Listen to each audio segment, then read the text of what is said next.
Shoot, Mare, hindi nyo kakayanin yung mga kahihiyan namin. Kabod na nga lang naging zombie yung kapatid ko dahil nalasing kami sa ganda. Syempre, Mare, magpapakabog ba ako sa kahihiyan? Ering at nagkakandaduling na ako dahil taong kuto na yung tingin ko sa kapatid ko.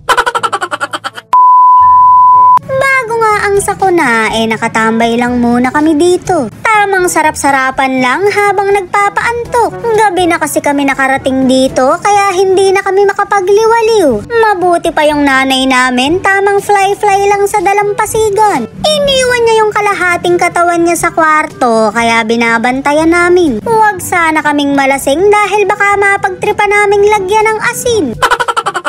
Dahil wala nga kaming bantay, magsisiinom kami. Napakadalang na lang nito, kaya pagbigyan nyo na kami. Magpapaantok lang naman talaga kami, pero gano'n na nga yung mga nangyari. Huwag sana kaming itakwil ni nanay dahil kahindik-hindik ang mga susunod na kabanata. Napansin ko nga yung tsinelas ng kapatid ko dahil mukhang umaasenso na. Shoot, Mare, naka-Christian Dio siya. Medyo kinulang nga lang ng R dahil siguro na utal. Maiinggit na sana ako pero wag na lang pala.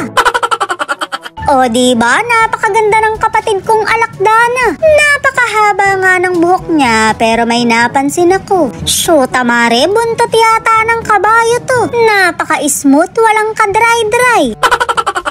Sa mga hindi nga nakakaalam, talent namin ang pagkanta. Sa sobrang ganda nga ng boses niya, pinapatagay ko na siya. Ang lamig kasi sa tenga, pero ang init sa ulo. Uminom na lang tayo at baka ma-discover ka pa. Siyempre, bukod sa pagkanta, talent din namin ang pagsayaw. Huwag kayong lolo-koloko dahil dating dancer ni Willie to. Lumalabas talaga ang mga talent pagka nakainom na. Akala mo kami mga pinurga, kaya hinata ko na sila.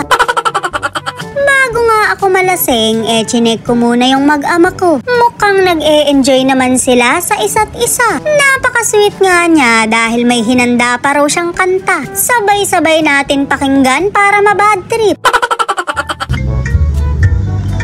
Hindi ka napapayat. Hindi ka papayat. Sige, dyan na lang kayong mag-ama, magtatampo.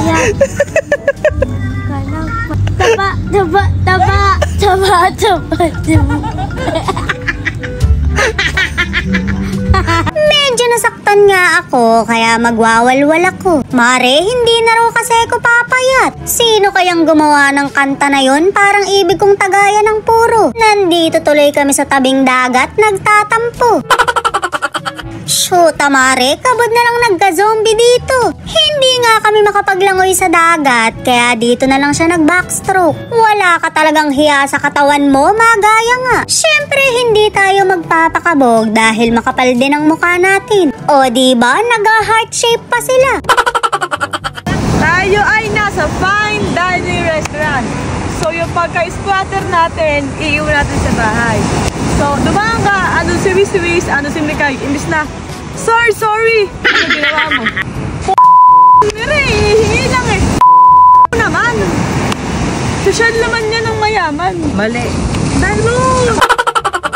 Mare, hindi ko na alam kung sino yung pinag-aamukan ko. Basta't ang natatandaan ko na lang, natulog ako ng puro buhangin. Nagsiinom kami ng fresh pero gumising kami na Brohilda. Shoota, Mare, mukhang aswang ang shoota.